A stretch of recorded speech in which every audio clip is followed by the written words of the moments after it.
సౌలుని రాజుగా తీసేయడానికి కారణం ఏమిటి, ఆయన చేసిన పాపం ఏమిటి అని అడిగితే దేవుడు కళాఖండగా చెప్పిన మాట 15వ అధ్యాయము 23వ వచనం. 1 సమూయేలు 15వ అధ్యాయం 23వ వచనం. తిరుగుబాటు చేయుట సోద చెప్పుటను పాపముతో సమానం, మూర్ఖతను అగపరుచుట మాయా విగ్రహము గృహదేవతలను పూజించుటతో సమానం అని చెప్పాడనమాట. తిరుగుబాటు చేయటం ఏంటంట? దేంతో పాపం? సోద చెప్పే అనంత పాపం అంట. తిరుగుబాటు చేయడం ఏం పాపం? సోద చెప్పుట అనుటితో పాపం. సోద చెప్పుట అనే పాపంతో సమానం. మూర్ఖత చూపించడం, విగ్రహాలను పూజించడం పాపంతో సమానం. ఇంతకీ ఏంటయ్యా, ఏం చేసి తిరుగుబాటు చేశాడు? తిరుగుబాటు చేయడం పాపం అని విన్నాం కదా. ఇంతకీ సౌలు ఏమని తిరుగుబాటు చేశాడు అంటే ఆయన చెబుతున్నాడు చూడండి.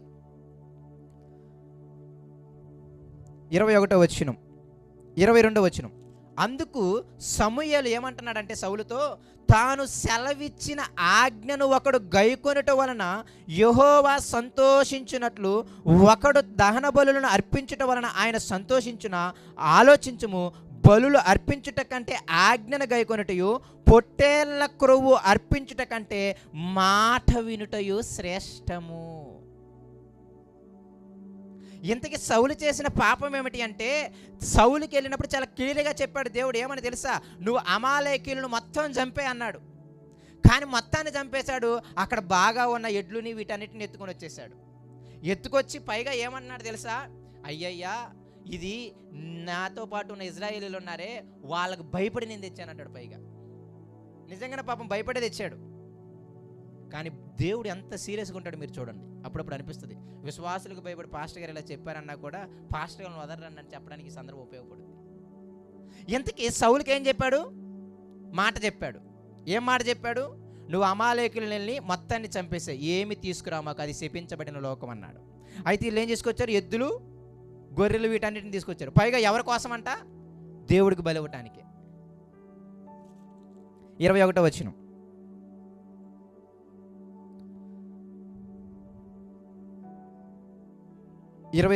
19వ వచనం చూడండి, చాలా బాగుంది. నీవు ఎందుచేత యెహోవా మాట వెనక దోపుడు మీద ఎగబడి ఆయన దృష్టికి కీడు చేసితివనెను. యెహోవా మాట, ఆ మాటను మీరు చాలా జాగ్రత్తగా అనలైన్ చేయాలి. యెహోవా మాట వెనక ఏం చేసావు? కీడు చేసావు. అందుకు సౌలు ఏమంటున్నాడంటే, ఆ మాట అనవద్దు సమూయేలు, నేను యెహోవా మాట విని యెహోవా నన్ను పంపిన మార్గమున పోయి అమాలేకీయుల రాజగున అగూగును తీసుకుని వచ్చి తిని, కానీ అమాలేకీయులు నిర్మూలన చేసి తిని. అయితే గిల్గాలో నీ దేవుడైన యెహోవాకు బలి అర్పించుటకు జనులు ఏం చేశారు తెలుసా? శపితములకు గొర్రెల్లోను ఎడ్డల్లోను ముఖ్యమైన వాటిని తీసుకుని వచ్చిరని సమూయేలుతో చెప్పాడు. దైవజనుడు ప్రవక్త సమూయేలు ఏమన్నాడు తెలుసా సౌలుతో? ఇదిగో నువ్వు ఆయన మాట వినకుండా నువ్వేం చేసావు? పాపం చేసావు కాబట్టి అని అనగానే సౌలుకి భయం వేసిపోయింది. అయ్య బాబోయ్ సమూయేలు, అయ్యా దైవజనుడా, నేను పాపం చేయలేదు, నువ్వు చెప్పినట్టే నేను అమాలేకీయుల వరకే చంపేశాను, కాకపోతే నువ్వు ఇచ్చిన ఇజ్రాయేలీలు ఉన్నారే, వీళ్ళు మాత్రం ఆ ఎడ్లని వీటన్నిటిని తీసుకొచ్చారు. పైగా ఎవరి కోసం తెలుసా సమూయేలు? నీ దేవుడైన యెహోవాకి బలి ఇవ్వడానికి. అయితే ఇదంతా ఏం చెప్పాలని ఆశపడుతున్నానంటే నేను మాట. సౌలు తన రాజపదవిని పోగొట్టుకోవడానికి, దేవుడు మళ్ళీ అతనితో మాట్లాడకుండా ఉండటానికి ఒకే ఒక కారణము, మాట మీరటం. ఆ మాట మీరటాన్ని ఇక్కడ ఏమన్నాడు అంటే తిరుగుబాటు చేయటం అని చెప్పాడు. ఆ మాట మీరనాన్ని ఇక్కడ ఏమన్నాడంటే మూర్ఖత చూపించటం అన్నాడు. అర్థమైందా మీకు? మాట మేరటం అనేది తిరుగుబాటుతో సమానం. మాట మేరటం అన్నది ఏంటంట? మూర్ఖత చూపించడంతో సమానం. ఒక మంచి మాట అన్నాడు, యెహోవా మాట అనగా ఆయన ఆజ్ఞలు ఉన్నాయే, అవన్నీ ఆయన మాటలేనే కదా. ఆయన మాట అనగా ఆయన ఆజ్ఞలు ఉన్నాయే, వాటన్నిటినీ పక్కగా మళ్ళీ చెప్తున్నాడు. ఆయన ఏ మాట అయితే నీకు ఒక మాటగా చెప్పింది, ఆ మాటను నువ్వు మీరావు కదా. సౌలు, ఒకడు మాట వినటం కంటే అంతకంటే శ్రేష్టం ఏది లేదంట. నువ్వు కొయ్యి దూడలు బలివ్వడం కంటే, లేకపోతే ఇంకేమన్నా నీ ధనధాన్యాదులు ఇవ్వడం కంటే కూడా యెహోవాకి ఏది ముఖ్యమంట? ఆయన మాట వినటం. నేను మళ్ళీ చెప్తున్నాను, మీరు దశంభాగాలు ఇవ్వచ్చు, మీ ధనములో డబ్బులు ఇవ్వచ్చు, ఇదిగో సేవకుడు మీ ఇంటికి వచ్చినప్పుడు ఇదిగో దేవునికి కదా అని మీరు ధనం ఇవ్వచ్చు. కానీ ఆ ధనము ఎప్పుడు ఉపయోగపడుతుంది అంటే నువ్వు యెహోవా మాట వింటున్నప్పుడు, లేకపోతే యెహోవా సంతోషించడు. అందుకే ఆ మాట అన్నాడా లేదా? సమూయేలు ఏమన్నాడు చూడండి, 22వ వచనం. సమూయేలు తాను సెలవిచ్చిన ఆజ్ఞను ఒకడు గైకొనుట వలన యెహోవా సంతోషించినట్లు. ఒకడు దహన బలులను అర్పించడం వల్ల ఆయన సంతోషించునా? అప్పట్లో దహన బలుల ఆస్తి, ఇప్పట్లో 100 రూపాయల నోట 500 నోట ఆస్తి అనమాట. రెండు ఒకటే. అప్పట్లో వాళ్ళకి జీవాలు, ఎడ్లు, మేకలు, గొర్రెలు వాళ్ళ ఆస్తి. ఇప్పట్లో మనకు ఆస్తి ఏంటంటే డబ్బు. అదే అన్నాడు, ఆయన ఆజ్ఞ వినటము, ఆయన మాట వినటము శ్రేష్టము అంట. ఎందుకు తెలుసా? ఆయన మాట వినటము పాపం లేనితనము, అప్పుడు మేలు కలుగుతుంది. ఇదిగో నీకు మేలు కలగకుండడానికి, నీ కుటుంబంలో మేలు కలగకుండడానికి, నీ సంఘములో మేలు కలగకుండడానికి కారణం ఏంటంటే నీవు దేవుని మాటని మీరి పాపము చేయటము. తెలిసినోడే మీరు పాపం చేస్తున్నాడంటే అసలు తెలియకపోతే ఇక చేసేదంతా ఏంటి చెప్పండి? మీకు అర్థమవుతుందా? మేరటం అంటే ఏంటి? ఆల్రెడీ తెలుసుకోవడం. అసలు తెలుసుకోకపోతే ఇక నాకు తెలిసి అన్నీ చేసేది మేరటమే, అంతేనే కదా? ఎలా బ్రతకాలో తెలియలేదనుకోండి, ఇక వాడు అన్నీ చేసేది ఏంటి చెప్పండి? మేరటమే. అందుకే మీరు ఆలోచిస్తే ఈరోజు సమాజంలో దేవుణ్ణి ఎరగని వారికి మేలు కలగకుండానే కారణం ఏంటంటే వారు చేసే పాపము. ఇంతకీ పాపం అంటే అర్థం ఏంటి తెలుసా? యెహోవా మాటకి వాళ్ళు తిరుగుబాటు చేయడం. ఇంతకీ యెహోవా మాట తిరుగుబాటు చేయడం వాళ్ళు అసలు ఆ మాటలు తెలుసుకోవట్లేదు, ఒకవేళ తెలుసుకున్నా పట్టించుకోవట్లేదు. మీరు పాపం అనేది ఇప్పుడు తీసేసి ఇప్పుడు చెప్పండి, అయ్యా నాకు మేలు కలగకుండానే కారణం ఏంటి, నా కుటుంబంలో మేలు కలగకుండానే కారణం ఏంటి అంటే ఇదిగో యెహోవా మాట నీవు నేను వినకపోవటము. ఆయన మాట చెప్పిన ఆజ్ఞలు ఉన్నాయే, ఆ ఆజ్ఞలకు లోబడకపోవటం. కానీ యెహోవా ఎప్పుడు సంతోషిస్తాడంట? దహన బలులు ఇవ్వడం కంటే కూడా ఆయన మాట వినటం, ఆయన ఆజ్ఞలకు లోబడితే సంతోషిస్తాడంట. ఆయన మాట వినటం ఎంతో శ్రేష్టము అంట. ఎప్పుడైతే ఆయన మాట వినమో అది తిరుగుబాటు చేయడం సమానం. ఆ తిరుగుబాటు దేంతో ఎక్కువ తెలుసా? సోద చెప్పే వాళ్ళతో ఎక్కువలంట. యెహోవా మాట మీద చిన్న విషయం కాదు సుమా. మీరిన తర్వాత అర్థమయ్యే విషయాలు ఇవన్నీ, నాకైనా మీకైనా. ఒక్క మాట మీరినందుకు పైగా మళ్ళీ అందులో ఎవరు తప్పులేదు తెలుసా? సౌలు తప్పులేదు. ఆ జనులకు భయపడి నేను తీసుకొచ్చాను అంటాడు కింద చూడండి, 24వ వచనం. సౌలు ఏమంటున్నాడంటే జనులకు జడిసి వారి మాట వినినందున నేను యెహోవా ఆజ్ఞను నీ మాటలను మీరు పాపము తెచ్చుకొంటిని. అర్థమైపోయిందా పాపం అంటే ఏంటో? సౌలు చాలా క్లియర్గా చెప్తున్నాడు, నీ మాట మేరటము, నీ ఆజ్ఞ మేరటమే నేను చేసిన పాపం. ఇప్పుడు నా రాజపదవి పోవడం ఉంది, నాకు ఇప్పుడు మేలు కలగకుండా ఉంది, నాకు ఇప్పుడు కీడు కలుగుతుంది. దీనంతటి కారణం ఏంటంటే నీ మాట, నీ ఆజ్ఞ నేను వినకపోవటం. ఎంత బతిమలాడతాడు సౌలు. రాజు, మీకు ఆ సీన్లో అర్థం అవ్వాలంటే ఎలా చెప్పాలి తెలుసా? సీఎం ఒక పాస్టర్ ఏమంటే పడుతున్నాడు అనుకున్నాను, క్షమించని క్షమించని. ఎలా అనిపిస్తుంది మీకు? సీఎం గారు వచ్చి అయ్యా నా పాపాన్ని క్షమించు, నా పాపాన్ని క్షమించని ఒక పాస్టర్ గారు వెంబట పడుతున్నారు అనుకోండి, ఎలా ఉంటుంది మీకు? అదే జరిగేది అక్కడ. సమూయేలు సాధారణమైన ఒక యాజకుడు.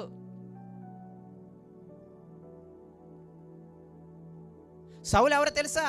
ఇసుక రేణువులంత సైన్యం ఉన్న ఇజ్రాయేలులకు రాజు, లెక్కింప సఖ్యము కానీ ఇజ్రాయేలులకు రాజు. అటువంటి రాజు ఎవడో వెంబట పడుతున్నాడు తెలుసా? సమూయేలు వెంబట పడుతున్నాడు.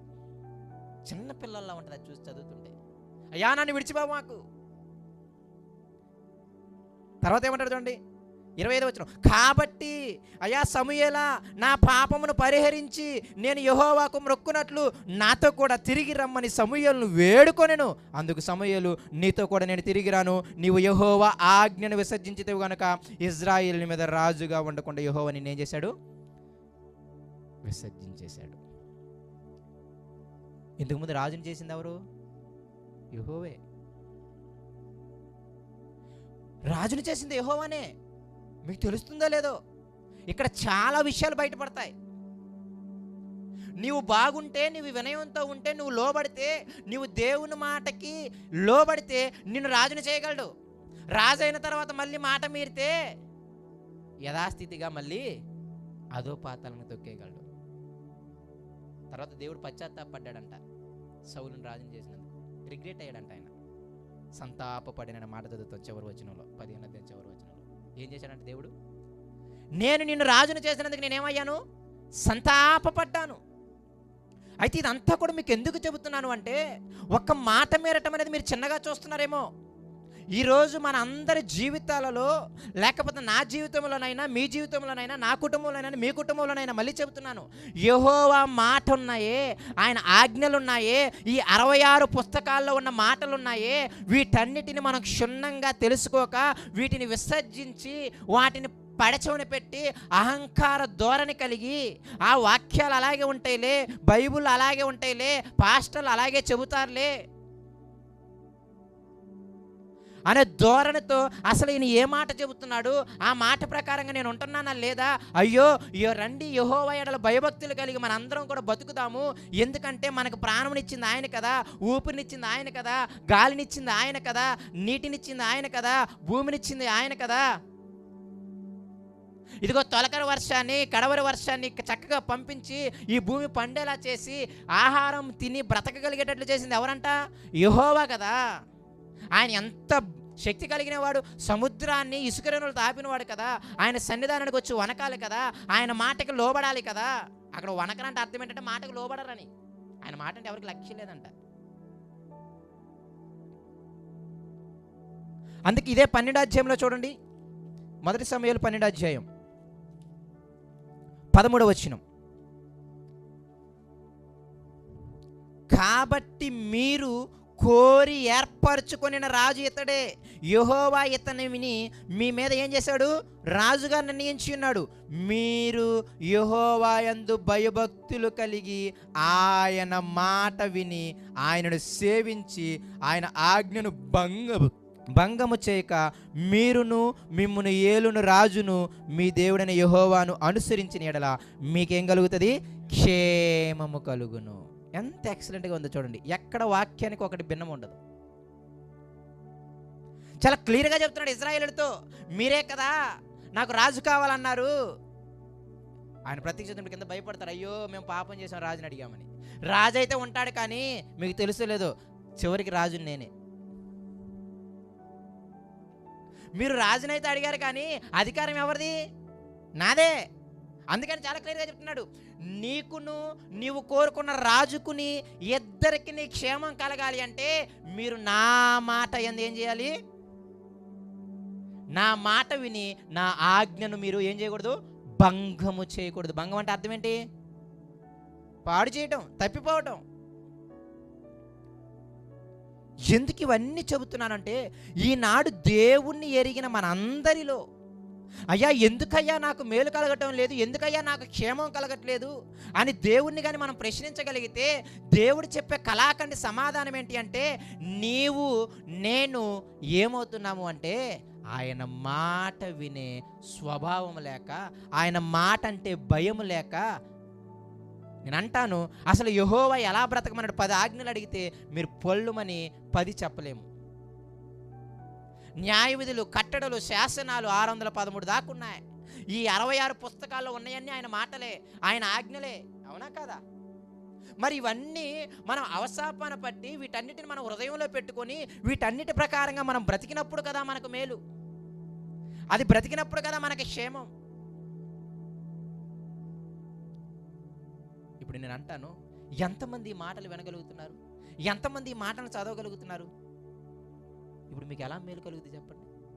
మీరే ఒప్పుకుంటారు, నాకు దేవుడు మేలు చేయడం మంచిది కాదు అని. అవునా కదా? నేను ప్రార్థన చేయడానికి తక్కువ చేయటం లేదు. ప్రార్థన చేయడానికి ముందు ఆ ప్రార్థన వైపు వెళ్ళాలి అంటే ఈ వాక్యం అనే భయం నీలో రావాలి. అందరం డిగ్రీని కోరుకుంటున్నాం, కానీ బేసిక్ 10th క్లాస్ ఫెయిల్ అయిపోతున్నాం. ఇంకెక్కడికి డిగ్రీకి వెళ్తాం చెప్పండి? అందుకే ఒక పెద్ద దేవజనుడు అంటాడు, వాక్యం చదవని వాడు ప్రార్థన చేస్తున్నాడంటే వాడు పెద్ద మోసగాడు అని. ఏమని ప్రార్థన చేస్తాడు చెప్పండి? వాడు ఇష్టంగా ప్రార్థన చేసుకుంటాడు, వాక్యానుసారమైన ప్రార్థన ఉండదు. ప్రార్థన పెద్దదే, ప్రార్థన గొప్పదే, కానీ ఇక్కడ విషయం ఏమంటున్నాడు అంటే, ఇక్కడ ఇదిగో అయ్యా నీ పాపాలు క్షమించండి, మీకు క్షేమము మేలు కలగొనడానికి మీరు ప్రార్థన చేయకపోవటం వల్ల అని అనట్లేదు ఆయన.